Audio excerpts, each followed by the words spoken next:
Our next achievement honoree will be brought up by the Chief Investment Officer and Breakthrough Energy and Managing Partner at Breakthrough Energy Ventures, Mr. Carmichael Roberts.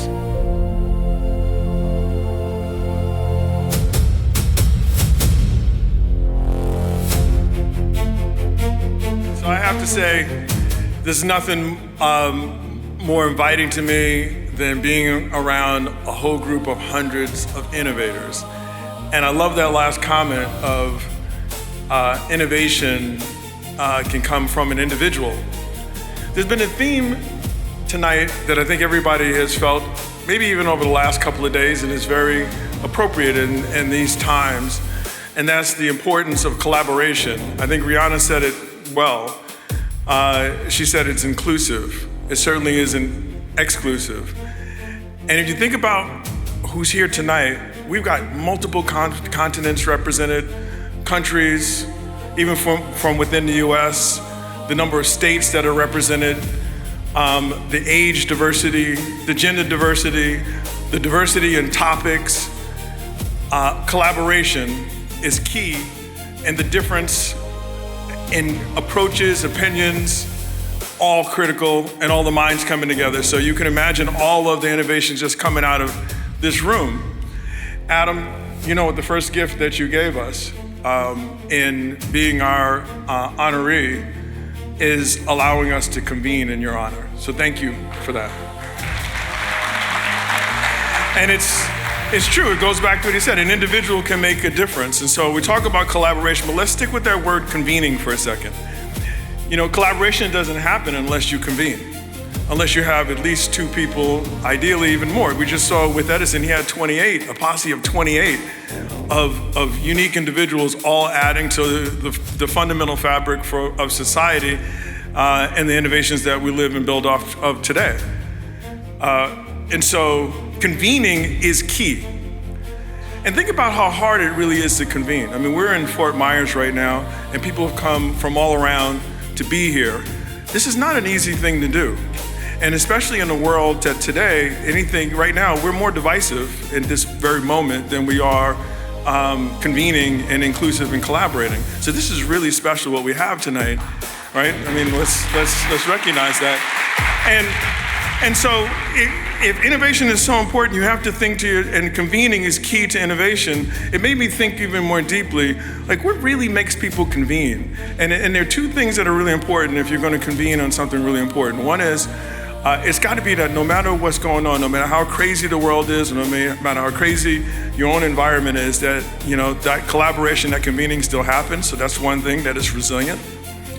And the second is it's got to stand the test of time. So I started thinking, like, what are the topics that really do that? You can kind of say, well, maybe religion does that. It does it to a point, but even within religion, you know, people tend to convene around a similar thought. But we know one thing for sure that does it, sports. And you think about it, right? I mean, sports. So we're gonna go back to the Greeks. And that's definitely stood the test of time. And look, I mean, you know, the Olympics, you know, it was the epitome of convening. You know, people, whether you were poor, wealthy, or whether you're part of the aristocrat, whatever the case may be, you were all there cheering, talking to one another, coming up with ideas, feeling all as one as human beings. And that didn't stop. We know the Romans took it to another level. They got a little bit barbaric with it, but nonetheless, they took it there. And for those who've had the pleasure to go to a Coliseum, it's pretty amazing. The way the Coliseum was designed. It was designed for everyone to be there. Whether you had an escape hatch in the back for the folks who were wealthy and may need to get out of there, to the poorest folks, and there everyone looked around for the days that they can come and root for whatever they were rooting for at the time. So there's no question that sports, when you look at history and standing the test of time, no matter what was going on, that happened. Let's fast forward to the present. We can look at the leagues that today, and these are just some of the few that leagues, and many others I could have put up there, that deserve credit for the way they convene all around the world. And so you could say, well, sports, leagues, what stands out more than any, if you really look very carefully? The NBA. And why the NBA? I want you to think for a second, why the NBA? What's so unique about the NBA?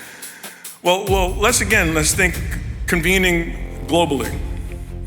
And this is why Adam, Adam looked at me a little while ago and said, as we were going through all the different innovations in medical and textiles and so forth, Adam kind of smiled and said, and here I am, Adam, you're supposed to be here. Here's why. When you look at what the NBA has done underneath your leadership, and look at the following. I mean, how much business can go on in China today? Right? It's a hard thing right now from the US to do business in China, even 10 years ago. Today, it's doggone near feeling impossible.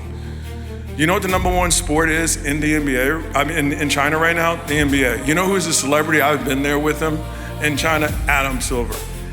And it's pretty remarkable. We can piggyback with Adam through the NBA, and we can get business done in China in ways that you could not imagine. That's innovation. That's convening. He allows us to convene. But China's developed and a developed country extremely. But what about developing areas? I would challenge you: who's had more innovation in Africa, in the continent of Africa, than the NBA in the last decade? No other sport.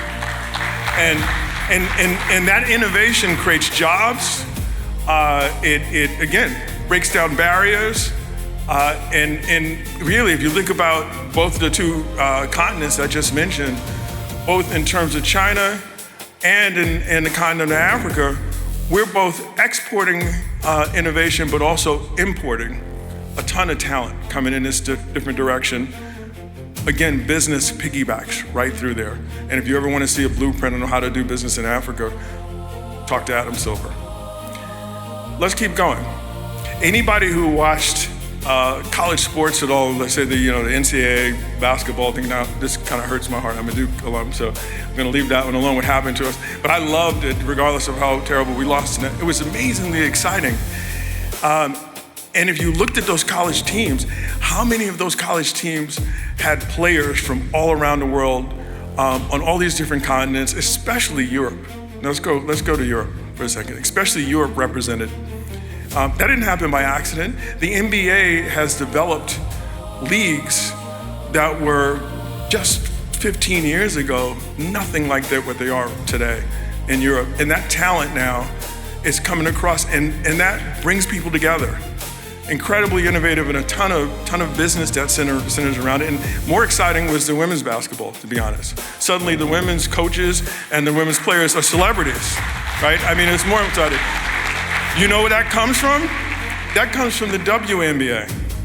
Because when you create a league that's that exciting, it then allows the college players, the high school players, the girls that play, the women that play the sport from early ages to aspire and look up to be like one of those players.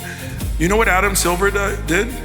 He co-wrote the business plan for the WNBA. And so it's not just under his leadership, he co-wrote it. So you can begin to get the theme as to why, Adam, it is that we're celebrating you tonight. So, I've known Adam for a while, and I know Ahmad Rashad is here, who's known very long. Greg, you're here as well, who's been with Adam quite a bit, and I had a chance to call his office up a bit, and Adam and I have done business for a long time, but to ask, what's the secret to Adam's success? And what's the recipe for this guy? And so here are the kind of things that I heard. I heard this: Adam is unflappable. And I've seen it myself. He meets chaos with calm. And trust me, all you got to do is watch the news. Things happen in the NBA that he's got to manage left and right.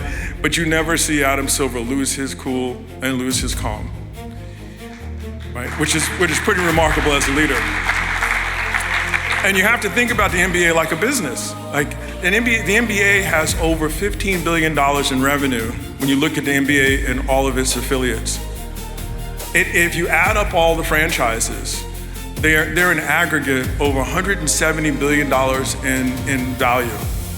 Now, for those who try to get a sense, that's the size of what Disney's market cap is. That's the size of what Boeing's market cap is. That's a Fortune 100 company that this guy is running. And and he's meeting chaos with calm and bringing all the innovation and technology. So the other thing that people said, he addresses complexity with creativity, figuring out how to bring new things along to solve really difficult problems. He makes decisions quickly when time limitations and restrictions and resources are there, is what I've heard, and I've seen it firsthand. But the last two are probably the most important that I've seen in my friend Adam Silver, and why I'm so proud to introduce him. He leads with love. Anybody that's been around Adam knows this. He leads with love. Adam, so many people today came running up to me saying, "Oh my God, he's so nice. He's such a good guy." Just from like listening to you and how you are. And that comes from one thing. Adam is a guy whose family is first. I mean, this is who matters most to Adam.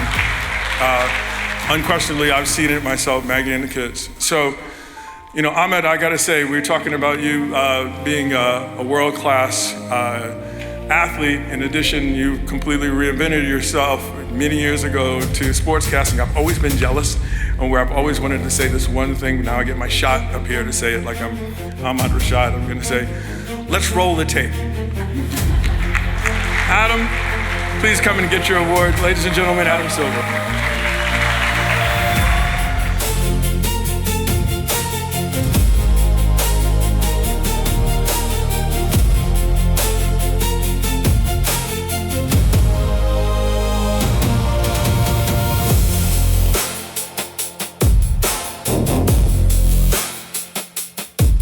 Thank you so much, everyone. Carmichael, that was incredible. I know Rihanna joins me in saying, how is it possible that we followed flame retardancy, polymer systems, prologium batteries?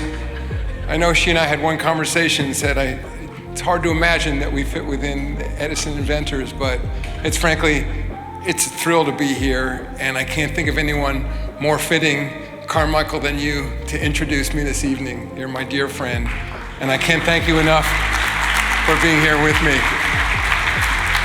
And on behalf of the NBA, thank you to Frank Bonafilia and the Edison Steering Committee for this great honor. I'm thrilled to be here tonight to accept this award, which not only celebrates Thomas Edison, but also the very idea of invention. Many of you may not see the connection, as I didn't, between invention and the NBA. But thanks to the light bulb, and I'm about to explain why, that connection exists. Let me take you back 135 years ago. In December of 1891, Dr. James Naismith, a physical education teacher at a YMCA in Springfield, Massachusetts, was asked to create something new. He certainly wasn't trying to launch a new Olympic sport, and especially not a global league. He was simply a teacher facing a practical problem. How do we keep young men active and engaged indoors during the long, cold winter months? Not something you people down here experience. His answer was basketball, 2 words back then. A simple game played with a soccer ball and 2 beach baskets nailed 10 feet high. The first game was played in an indoor gym powered by incandescent light bulbs, invented, of course, by Mr. Edison just 12 years earlier.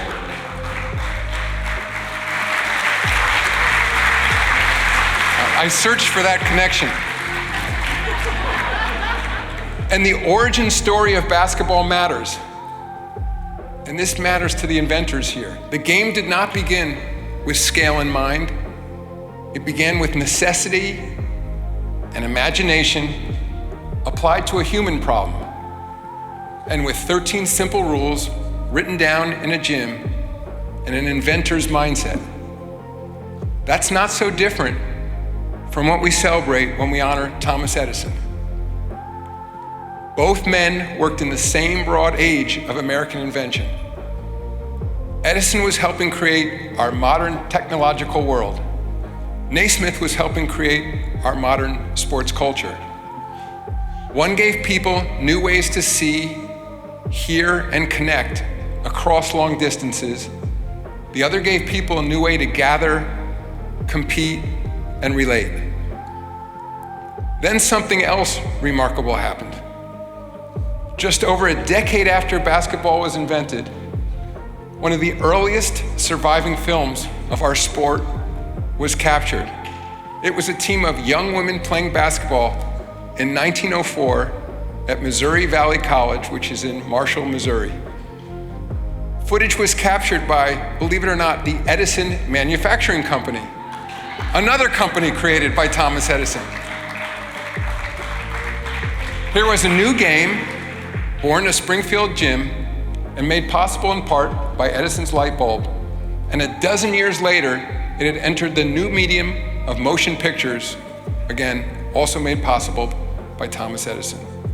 And then from that intersection came something bigger than either one alone.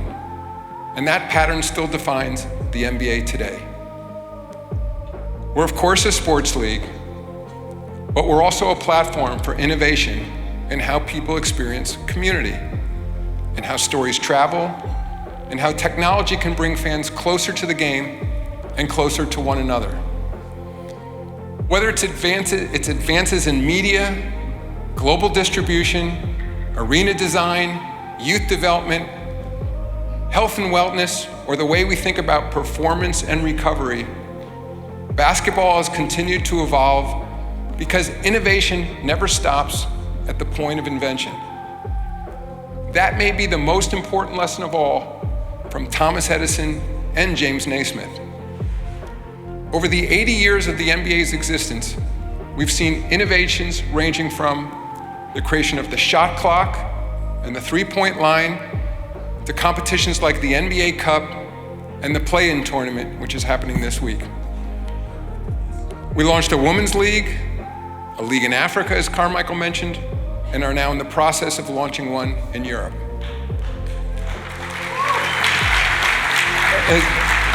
As I could tell from the response earlier, we're especially proud of the development of the WNBA.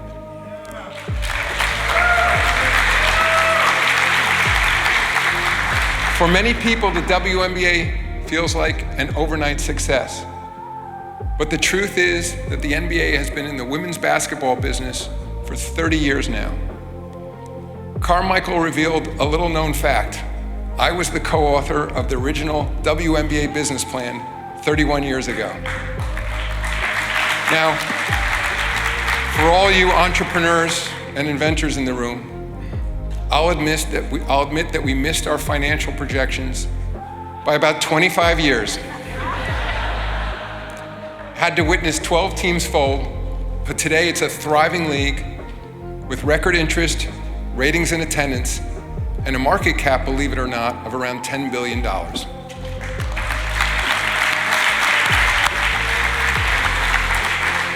The WNBA faced many setbacks over the years, but we kept at it. That's another lesson for all the young entrepreneurs here and inventors. One of the things that sports teach us is how to persevere. Something else sports celebrate is merit and teamwork. They allow people from completely different backgrounds to participate in a shared experience, sort of what Sagan was talking about. They give us a common language in a fragmented and divided world. That's, of course, not a small thing. And a lot of what we consider innovation is about efficiency, convenience, and speed. Those things matter a lot. But sports remind us that some of the most important forms of innovation are human. Things like building trust, creating identity, and foster belonging. Basketball has done that for 135 years now.